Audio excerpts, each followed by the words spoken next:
Amém? Bom, quero compartilhar com vocês. Deixa eu tirar esse negócio aqui, porque do jeito que eu sou, eu vou tomar esse óleo. Abre a Bíblia aí em Neemias capítulo 3, versículo 14. Deixa eu colocar meu tempo aqui. Quero compartilhar com vocês rapidamente mesmo, porque a gente ainda vem tomar ceia e fazer oração, que hoje é o culto das portas abertas. Neemias capítulo 3, versículo 14. A palavra do Senhor diz assim: a porta do monturo reparou-a Malquias, filho de Recabe, maioral do distrito de Bet-Haquerem. Ele a edificou e lhe assentou as portas com seus ferrolhos e trancas. Bom, como os irmãos sabem, nós estamos no ano das portas abertas, e o direcionamento que o pastor recebeu da parte de Deus é que nós vamos falar todos os meses das 12 portas de Jerusalém. E esse mês, que é o mês de maio, nós vamos falar especificamente da porta do monturo. Diga assim: porta do monturo. Pastor, que nome é esse? A porta do monturo nada mais é que aquela porta onde a nação de Israel, ela jogava os lixos. Dava de fato de frente a um aterro, A porta, estudiosos falam, que ela dava de fato para um declínio, assim, para um abismo, porque as pessoas pegavam o lixo da cidade, recolhiam o lixo da cidade e jogavam no aterro. Alguns estudiosos também dizem que algumas pessoas que queriam se suicidar ou acabavam morrendo indigente e não conseguiam detectar os familiares, enfim, eles eram depositados e jogados nessa porta do monturo. E todos os dias havia uma necessidade do quê? De jogar fogo para que o cheiro não entrasse na cidade e não perturbasse, Já imagina só que dificuldade você morar num lugar onde cheira muito ruim. Então eles tacavam fogo e para que amenizar aquele fedor. E a porta do monturo, então, para a gente, fala disso, onde todo o lixo é depositado. Então, esse mês nós vamos falar sobre isso, que nós temos uma porta específica da parte de Deus na nossa vida, onde todo o lixo que nós recebemos, todo o lixo que muitas vezes a gente acaba criando, a gente acaba pegando para nós, tem uma porta específica, que é a porta do lixo, que é a porta do monturo, onde nós vamos depositar. Você não precisa ficar com o lixo, sabe? Eu não sei você que é marido, você vai me entender. Lá em casa a Bianca separou as tarefas de casa, e eu faço tudo, só esqueço de uma coisa: levar o lixo. Não adianta, irmãos. Você pode fazer tudo, se você esquece de levar o lixo, aí alguma coisa acontece. Lá em casa é assim: você pode fazer tudo, você esqueceu de levar o lixo, aí tem um problema. Porque ela não gosta, não só do lixo, ela não gosta das moscas, ela não gosta do líquido que sai, ela não gosta dos... Não sei como acontece as larvinhas que surgem no lixo, assim, sabe? Ela não gosta desses negócios assim. E ela fala: leva o lixo, eu gosto de tudo que você faz, mas leva o lixo, não esquece de levar o lixo. Porque a gente não foi criado para receber e ter lixo dentro da nossa casa. E a Bíblia fala que essa porta do monturo, ela foi restabelecida por uma pessoa específica, que se chama Malquias. Abre lá para mim, Neemias capítulo 3, isso, deixa aí. A Bíblia fala que Malquias reparou a porta do lixo. Imagina só, antes dessa porta existir, o lixo da cidade poderia ser jogado em qualquer lugar, não é verdade? Pode jogar na esquina, pode jogar na frente da casa do vizinho, se você é um desses, Deus vai pegar você. Você pode jogar na rua. Imagina só como que deveria ser a sujeira. E aí Deus levantou um rapaz chamado Malquias e falou assim: não, nessa cidade vai ter um lugar específico onde todo o lixo vai ser depositado. Ninguém vai jogar no meio da rua, ninguém vai jogar na porta da casa do vizinho, ninguém vai acumular lixo em casa. Todo mundo que quiser jogar lixo fora tem que ir para essa porta. Por quê? Quando cria essa porta, toda a probabilidade de doença, toda a probabilidade de enfermidade que o lixo e os seus detritos podem produzir na vida do ser humano são amenizados, porque já está tudo num lugar só, já está tudo jogado. E sabe o que significa Malquias? Malquias significa Jeová é rei. Diga assim comigo: Jeová é rei. Aleluia. Então Malquias, ele é um personagem que aponta para Cristo Jesus. Ele é um personagem para nós que aponta para aquilo que Cristo fez na cruz. Por quê, pastor? Porque Cristo na cruz, Ele restaurou a porta do lixo na nossa vida. Cristo na cruz, Ele fez o quê? Ele olhou para o Vagnão e falou assim: Vagnão, para de ficar carregando lixo, deixa que eu levo o seu lixo. Ele olhou para o Júnior e falou: Júnior, deixa de acumular besteira, deixa de acumular lixo, joga o lixo para mim. E na cruz, nós vemos essa tipificação aqui de Malquias sendo estabelecida. A primeira porta, como nós vimos no começo do ano, em janeiro, é a porta das ovelhas. E agora a gente está na porta do monturo. E a porta das ovelhas aponta para a gente receber a Cristo Jesus como nosso Salvador. Você entra pela porta das ovelhas porque você é uma ovelha. Você recebe o termo de você ser chamado filho de Deus. Nós acabamos de cantar que nós somos filhos de Deus. Então você entra pela porta das ovelhas porque você é filho, você é uma ovelha, você está dentro da cidade de Deus. E nessa cidade de Deus, a Bíblia fala que tem uma porta específica, que é a porta onde nós jogamos todo o lixo fora. E aí a gente entende que Cristo, Ele não é apenas o nosso Salvador dessa porta das ovelhas, mas Ele também é o nosso Senhor, que nos conduz e nos leva a jogar todo o lixo da nossa vida para fora. Diga assim comigo: Jesus Cristo não é apenas o meu Senhor, o meu Salvador, mas também é o meu Senhor. Então veja, aqui você tem dois aspectos da obra de Cristo. Eu quero conversar com vocês rapidamente sobre isso. Dois aspectos. Você tem a obra da cruz e você tem o poder da cruz. Você tem Cristo como seu Salvador e você tem Cristo como seu Senhor. E o primeiro aspecto da obra da cruz está lá em 1 Coríntios, capítulo 15, versículo 3.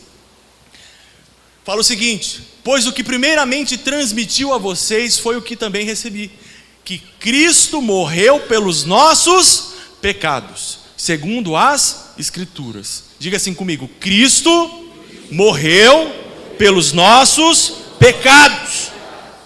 A obra da cruz, a gente também pode colocar como uma obra de substituição, porque a cruz estava destinada a mim e a você. A cruz tinha um nome, e era o nome do João, era o nome do José, era o nome do Romeu, era o nome do Alberto, era o nome da Simone, era o nome da Sueli, era o nome da Silvia. Estava lá o seu nome gravado. Era para você aquela cruz. Mas aí o que Cristo fez? Ele, com um imenso amor que nos amou, Ele falou o quê? Eu troco de lugar com o Mauro, eu troco de lugar com o Vagnão, eu substituo eles. Então Cristo na cruz, Ele recebe em seu corpo todo o pecado que estava destinado para nós, e consequentemente Ele recebe também toda a ira divina que estava destinado a mim e a você. Cristo na cruz, por meio dessa obra, remove de nós todo o lixo do pecado. Ele remove de nós todo o lixo que o diabo armou na nossa vida. A obra da cruz tem o poder de tratar com os nossos pecados. A obra da cruz mostra que Cristo torna-se então Salvador de todo aquele que crê. Cristo se tornou o Salvador de todo aquele que crê. Como a gente falou, você entra na cidade de Deus, você entra na família de Deus simplesmente porque você crê. Crer é a única maneira de você entrar na cidade de Deus. Crer é a única maneira de você ter os seus pecados removidos. Creia na obra da cruz, creia na obra do Calvário, creia naquilo que Cristo fez. Pastor, não preciso fazer mais alguma coisa, não preciso pagar a penitência? Não, simplesmente creia. A obra de Cristo na cruz é suficiente. Creia na obra da cruz. Porque a obra da cruz nos torna justos aos olhos de Deus. E uma vez que você é justo aos olhos de Deus, sabe o que você pode desfrutar?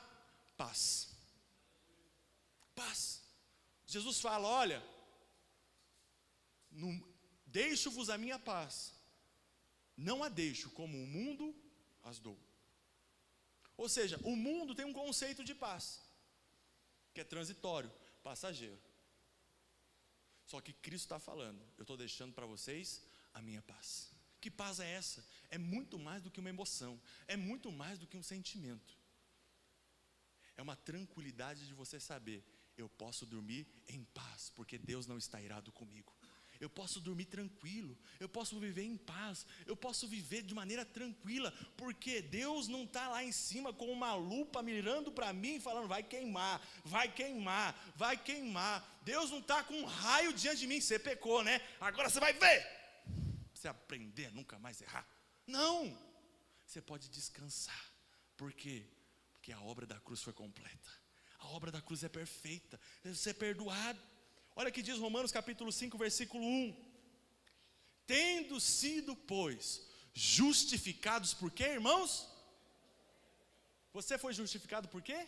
Pela fé. Porque você faz alguma coisa? Não. Você é justificado porque você crê.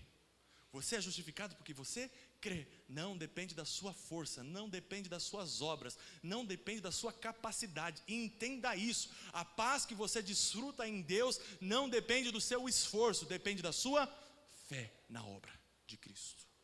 Se você tem fé, você pode desfrutar de paz. Creia e descanse, creia e desfrute de paz, creia e tenha paz. Sabe, existem áreas na nossa vida que falta paz. Às vezes você olha para a sua vida financeira, falta paz. Você olha para o seu casamento, está faltando paz. Você olha para a criação dos seus filhos e falta paz. O que precisa?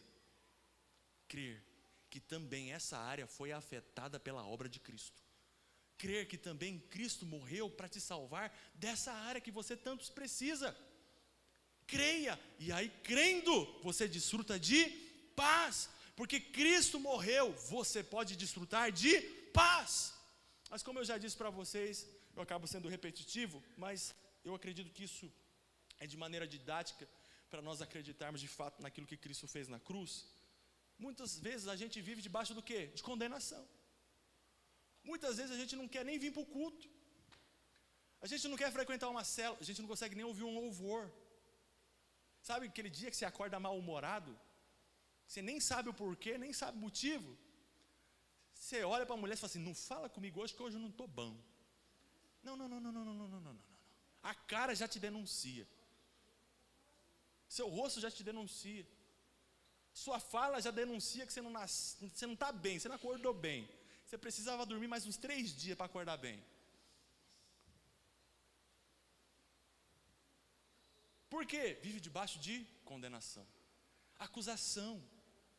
Quantos irmãos, quantos pais se sentem acusados por conta da escolha, por conta da postura, por conta das ações de filhos? Quantos filhos se sentem acusados porque não conseguem corresponder ao padrão que os pais estabelecem?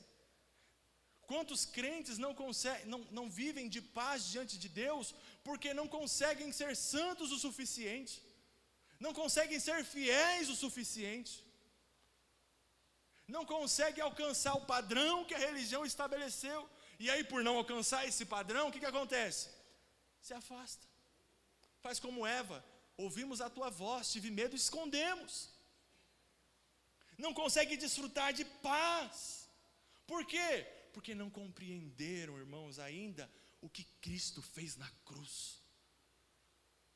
Não compreendemos ainda a obra completa de Cristo, porque deixa eu dizer uma coisa para você, onde o sangue de Cristo foi derramado, culpa e condenação acabam. Onde o sangue foi derramado, não existe mais condenação. Onde o sangue foi liberado, não existe mais culpa.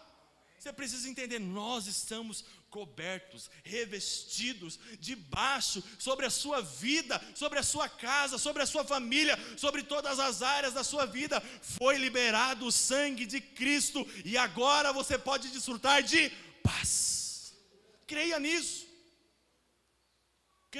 não acumule lixo de condenação, não acumule lixo de maldição sobre a sua vida. Ao invés de passar alveja, passa o sangue de Cristo na sua mente. Ele é mais poderoso do que multiuso, mais poderoso do que desengordurante. Passa isso no seu coração, você vai ver todo o pecado indo embora, você vai ver toda a condenação indo embora, você vai ver todo o inferno indo embora. Por quê? Aonde o sangue foi derramado, condenação não prospera. Creia no poder do sangue.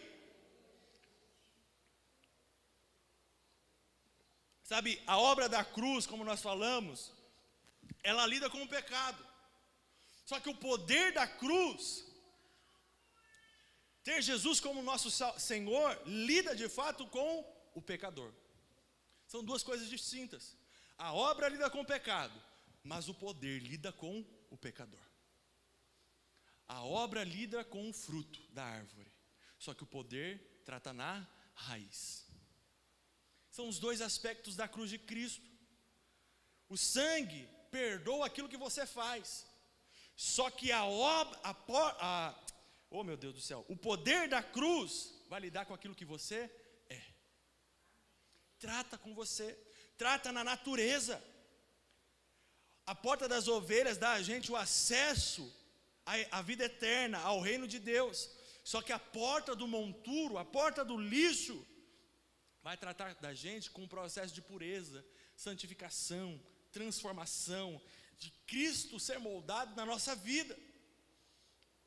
Então a gente chama esse aspecto de poder da cruz de inclusão. Primeira substituição, Cristo te substituiu lá. Não era ele que devia estar, era você, mas Cristo fez isso. Só que não somente te substituiu, Mauro, mas ele fez o que agora? Ele te incluiu naquilo que ele fez na cruz. Ele não só removeu os pecados dele sobre a sua vida, mas agora ele traz a natureza dele sobre você. Ele inclui você na obra dele. Ele coloca você, insere você naquilo que ele fez na cruz. Romanos capítulo 6, versículo 4 diz o seguinte: portanto, fomos o que, irmãos? Sepultados com ele na morte, por meio do batismo, a fim de que, como Cristo foi ressuscitado dentre os mortos pela glória do Pai, assim também vivamos uma vida nova. Se por um lado a obra da cruz trata com o seu pecado, o poder da cruz vai tratar com a sua natureza.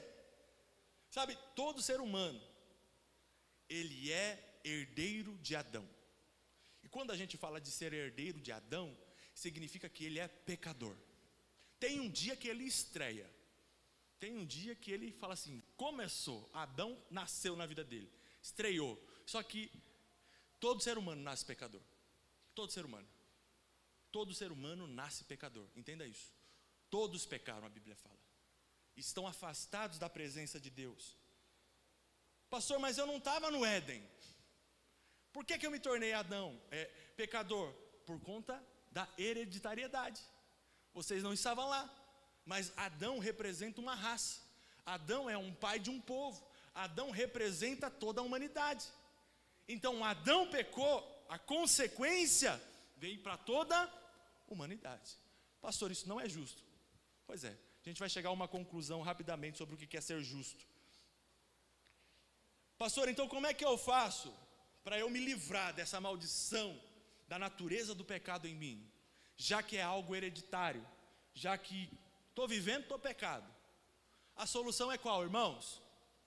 Morte. Morte. Se todo ser humano vivo é pecador, a única solução é o quê? Tem que morrer. Sim, pastor, então você está mandando todo mundo se matar? Não.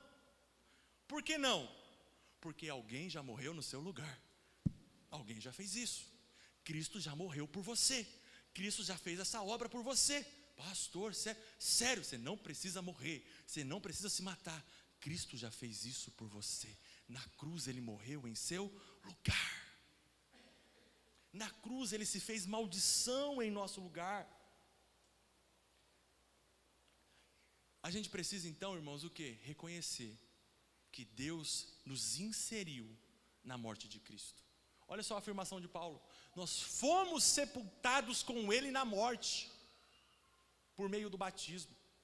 Se você não é batizado, eu recomendo que você procure a gente para você se batizar. Olha só, nós fomos sepultados com ele na morte do batismo. Quando você é batizado, você está falando, eu morri, a minha velha vida passou, já não sou mais eu quem vivo, morri. E aí ele fala, olha, a fim de que como Cristo ressuscitou dentre os mortos, assim também nós vivemos o quê? Novidade de vida. Se Cristo morreu, você se identifica com Ele na morte. Assim que Ele ressuscita, você também é ressurreto em Cristo Jesus. E você pode declarar: eu ando em novidade de vida. Sendo assim, a experiência de morte e a experiência de ressurreição de Cristo passa a ser a minha simplesmente porque eu creio. Você vai perceber que na vida cristã tudo se baseia na fé. Você recebe por graça e você se apropria por fé. Então, você se identifica com Cristo na sua morte, e com Ele você se identifica na ressurreição. Da mesma forma, irmãos, olha só como isso é poderoso. Da mesma forma como você não esteve no Éden para se tornar um pecador, você também não estava na cruz para se tornar justo. Isso é justiça. Isso é justiça. Pastor, é isso? É isso. Você é herdeiro em Adão quando você não reconhece Cristo. Natureza pecaminosa está dentro de você, mas uma vez que você se identifica com a obra do Calvário, você morre em Cristo, ressuscita, você não pertence mais àquela linhagem natural, como Paulo fala, você é agora de uma nova natureza, do Espírito vivificante, o Espírito celestial. Diga aleluia! Oh, glória a Deus, irmãos, aleluia! Você se tornou agora nova criatura. Gálatas 2:20 diz o seguinte: fui crucificado com Cristo, assim já não sou eu quem vive. Quem é que vive em mim, irmãos? Cristo vive em mim. Agora, esse viver que eu tenho com Cristo, eu não vivo com base nas aparências, eu não vivo com base na minha mente, na minha alma, nas minhas emoções. Eu vivo pela fé, simplesmente porque eu creio. Cristo mora em mim, eu recebi, morri com Ele, ressuscitei com Ele, e agora Ele habita em mim, sou casa, sou morada, o Espírito mora em mim, posso todas as coisas, Ele em mim, Ele está em mim. Aleluia. Vivo pela fé no Filho de Deus, que me amou e se entregou por mim. Essa é a nova vida que nós temos. Nós vivemos agora não por nós mesmos, nós vivemos pela fé, por meio daquilo que Cristo fez, e agora Ele habita em nós.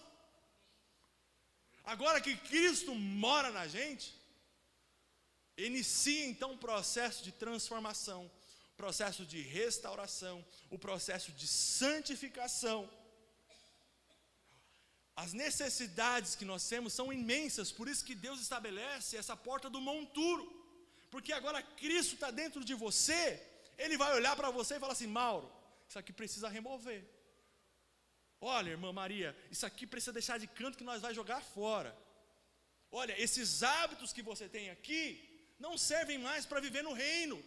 Agora a vida é nova, os hábitos são novos, a cultura é nova, o seu falar é novo. Mas quem vai conduzir isso? Cristo. Vai te conduzir para uma novidade de vida. Cristo vai trazendo luz no seu coração a uma mudança de hábito, a uma mudança de valores, a uma mudança de costumes, a uma mudança de manias, a uma mudança de conceitos que para você na velha vida era normal, mas agora você começa a enxergar: puxa, isso aqui é destrutível, isso aqui está acabando com a minha vida espiritual. Não é que é pecado, mas é morte. Sabia que tem coisa que cheira a morte? Não é pecado, mas cheira a morte. Assiste uma série de terror. Depois me fala como é que você vai ficar. Feliz, alegre? Ou você vai ficar cheio de: meu Deus do céu, acende a luz do corredor, não deixa ninguém dormir, olha o barulho. Não é que é pecado ou não, é que cheira a morte. Escuta umas músicas, comece seu dia escutando algumas músicas aleatórias, que não glorifiquem a Deus. Pode ouvir, ouça, depois me fala, o que aquilo produziu dentro de você? Vida ou morte? Essa é a grande questão. Não é questão se é pecado ou não, pastor. Produz vida dentro de você? Ou cheira a morte? É edificante na sua vida espiritual? Aquilo acrescenta na sua vida espiritual ou não? Porque quando você começa a se relacionar com Cristo agora, os seus hábitos, os seus valores vão sendo alterados, porque você vai conhecendo aquilo que Cristo pensa, você vai conhecendo os gostos de Cristo, você vai conhecendo os hábitos de Cristo, você vai conhecendo aquilo que Cristo considera como importante. Presta atenção, Cristo, Ele não quer fazer um upgrade na sua vida, Ele não quer simplesmente elevar a sua vida. Não, minha vida estava boa agora, mas quando eu conheci Jesus deu uma melhorada. Não, você não está entendendo. O Evangelho não é o upgrade de vida, é novidade de vida, é vida nova. Você desfrutar de uma nova vida. Pastor, como é que eu faço isso? Rapidamente para eu encerrar. A Bíblia fala o seguinte lá em João 15, versículo 1 ao 3. Jesus disse: eu sou a videira verdadeira e o meu Pai é o agricultor. Ele corta todo o ramo que estando em mim não der fruto, e todo aquele que der fruto, para que dê mais fruto ainda. Vocês já estão limpos pela palavra que eu tenho falado. Percebe, irmãos? Conhecimento da vontade de Deus, o conhecimento daquilo que Deus deseja, aquilo que Deus quer, os pensamentos de Deus, só podem ser adquiridos por nós por meio da palavra. Conhecer a palavra é a coisa mais preciosa que um crente tem. Ler a palavra é uma preciosidade que nós temos. E aí Cristo está mostrando para a gente, a palavra precisa permanecer no seu coração, assim como um ramo permanece na videira, para que ela frutifique, para que ela produza frutos. Ele fala, olha, a videira sou eu, Cristo, vocês são os ramos, e Deus, que é o meu Pai, é o agricultor. Se vocês permanecem em mim, se você continuar lendo o capítulo 15, você vai perceber isso. Se vocês permanecem em mim, a minha palavra permanece em vocês, vai produzir fruto, vai produzir frutificação. Quando a gente permanece firmado na palavra, firmado em Cristo, o que acontece? Frutifica. A Bíblia fala que o Senhor vem e Ele limpa o ramo que está dando fruto, porque Ele quer que produza mais fruto ainda.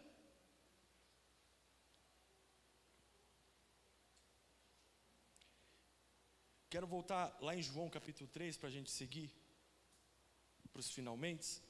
João 13, do 5 ao 10. A Bíblia diz o seguinte: Jesus respondeu: em verdade lhe digo que ninguém pode entrar no reino de Deus se não nascer. João 13. Depois disso, derramou água em uma bacia e começou a lavar os pés dos seus discípulos, enxugando-os com a toalha que estava na cintura.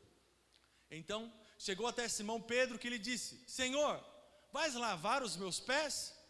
Jesus respondeu: você não compreende agora o que eu estou fazendo, mais tarde, porém, você vai entender. Pedro disse: nunca lavará os meus pés. Jesus respondeu: se eu não lavar, você não tem parte comigo. Simão Pedro respondeu: então, Senhor, não apenas os pés, mas também as mãos e a cabeça. E Jesus respondeu: quem já se banhou, precisa apenas lavar os pés. Todo o corpo está limpo. Vocês estão limpos, mas nem todos. A gente está falando da porta do monturo. A gente acabou de falar que o Senhor, Ele limpa o ramo para produzir mais fruto. Ele limpa, joga fora. E aqui Ele está falando de uma situação da ceia, onde Ele está com seus discípulos na última ceia. E aí Jesus, que é o mestre, Ele toma uma atitude que os seus discípulos assustam. Ele pega uma toalha, pega uma bacia com água, se coloca de joelho na frente dos seus discípulos e faz o quê? Começa a lavar os pés, começa a limpar os pés dos seus discípulos. E aí, como nós lemos, Pedro não aceita essa atitude. Por quê? Jesus, o Senhor é o mestre aqui, o Senhor é o chefe, quem tem que lavar sou eu. Não adianta, não. Aí entra naquele jogo de discórdia ali. Aí o Senhor fala: eu vou ter que lavar os seus pés, se você não deixar, você não vai ter parte comigo. E aí o Pedro fala o quê? Então, se for para lavar, joga água logo, um banho aí, liga a mangueira lá e joga vapo em mim, que é para lavar tudo, para limpar tudo. E a fala de Jesus, no versículo 10, ele fala o seguinte: quem já se banhou, precisa apenas de lavar os pés, porque todo o corpo está limpo.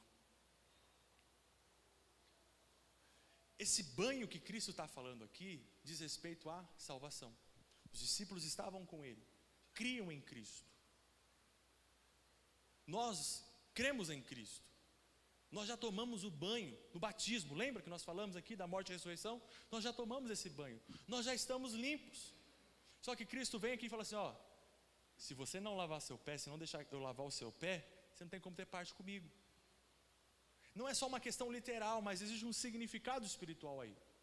Existe algo que nós precisamos considerar. O que significa então, pastor, lavar os pés? Você precisa levar em consideração que os discípulos, eles andavam de tênis, irmãos. Eles andavam de tênis? Tinha o sapato bonito igual da bonita aqui, brilhando? Não, era sandália. E lá não tinha asfalto, era tudo terra batida.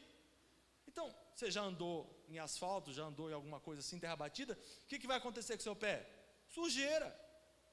Vai começar a ficar vermelho. Vai começar a escorregar a sandália, você pisar numa lama, aquele negócio gostoso, sabe?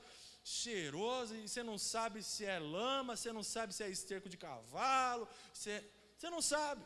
Só que aí vai sujando o seu pé. Eles estavam na ceia assim, com os pés sujos. Aí Jesus vem e limpa os pés. Para exemplificar melhor, ontem teve uma festa na escolinha do Tito, e lá tem um negócio de areia grandão, né?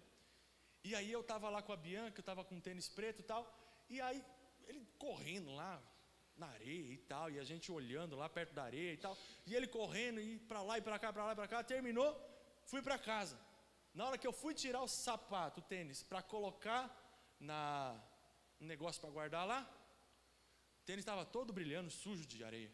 Sujo de areia. Eu falei, meu Deus do céu, eu tenho que limpar esse trem aqui, porque não tem como guardar aqui, eu tenho que limpar.